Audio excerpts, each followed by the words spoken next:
തെരഞ്ഞെടുപ്പ് പ്രഖ്യാപനം മുതൽ പ്രചരണ രംഗത്ത് നിറഞ്ഞുനിന്ന് ഏറ്റുമാനൂരിലെ LDF സ്ഥാനാർത്ഥി VN വാസവൻ ആദ്യ ദിനങ്ങളിൽ റോഡ് ഷോയിലൂടെ ആവേശകരമായി പ്രചരണം ആരംഭിച്ച സിറ്റിംഗ് MLA കൂടിയായ VN വാസവൻ ഇപ്പോൾ പൊതുപര്യടനം ആരംഭിച്ചു കഴിഞ്ഞു. ചെന്നെത്തുന്ന സ്ഥലങ്ങളിലെല്ലാം നാട്ടുകാരുടെ പ്രിയപ്പെട്ട വാസവൻ ചേട്ടന് സ്നേഹം നിറഞ്ഞ സ്വീകരണമാണ് ഒരുക്കുന്നത്. സ്ത്രീകളും കുട്ടികളും അടക്കമുള്ളവർ VN വാസവനെ കാണുന്നതിനും സ്വീകരിക്കുന്നതിനുമായി റോഡരികിൽ കാത്തുനിൽക്കുന്ന കാഴ്ചയാണ് എല്ലായിടങ്ങളിലും. ചുവപ്പ് ഷാൾ അണിയിച്ചും മാലയിട്ടും ജനങ്ങൾ സ്നേഹത്തോടെ VN വാസവനെ പിടിക്കുന്നു. കഴിഞ്ഞ 5 വർഷം കൊണ്ട് ഏറ്റുമാനൂർ മണ്ഡലത്തിൽ നടപ്പാക്കിയ 4200 കോടി രൂപയുടെ വികസന പ്രവർത്തനങ്ങൾ നേട്ടമായി കാണിച്ചാണ് VN വാസവൻ വോട്ട് ചോദിക്കുന്നത്. ക്ഷേമപ്രവർത്തനങ്ങളായിരുന്നാലുമെല്ലാം നമുക്ക് ഏറ്റവും ആശ്വാസകരമായ സാഹചര്യം സംരക്ഷിച്ചുകൊണ്ട് ഗവൺമെന്റ് നടപ്പാക്കുകയുണ്ടായി.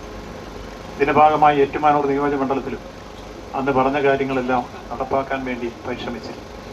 4200 കോടി രൂപയുടെ വികസന പ്രവർത്തനങ്ങൾ ഈ മണ്ഡലത്തിൽ നടപ്പാക്കുകയുണ്ടായി. നിങ്ങൾക്കിപ്പോൾ ഈ ചൂളഭാഗം റോഡ് ഏതാണ്ട് 1.25 കോടി രൂപ മുടക്കിയാണ് മനോഹരമാക്കി BMBC നിലവാരത്തിൽ ചെയ്തു തന്നിരിക്കുന്നത്. അത് ഏറ്റവും അവസാനമായി ചെയ്ത വർക്കുകളിലൊന്നാണ്. അങ്ങനെ ഈ പഞ്ചായത്തിലെ എല്ലാ റോഡുകളും BMBC നിലവാരത്തിൽ ചെയ്തു കഴിഞ്ഞിരിക്കുന്നു. തുടർന്ന് നിങ്ങൾ ഉന്നയിച്ചിട്ടുള്ള പ്രശ്നങ്ങൾ ഉൾപ്പെടെ ഭാവി ഈ മണ്ഡലത്തിൻ്റെ വികസന വിഷയങ്ങൾ ഒന്നൊന്നായി പരിഹരിക്കാൻ നിങ്ങളുടെ സഹകരണത്തോടെ എൻ്റെ എളിയ കഴിവുകൾ ഭാവിയിൽ വിനിയോഗിക്കും. ഇന്ന് തിരുവാർപ്പ്, കുമരകം, ഐമനം പഞ്ചായത്തുകളിലായിരുന്നു VN വാസവന്റെ പര്യടനം. News bureau, Kottayam.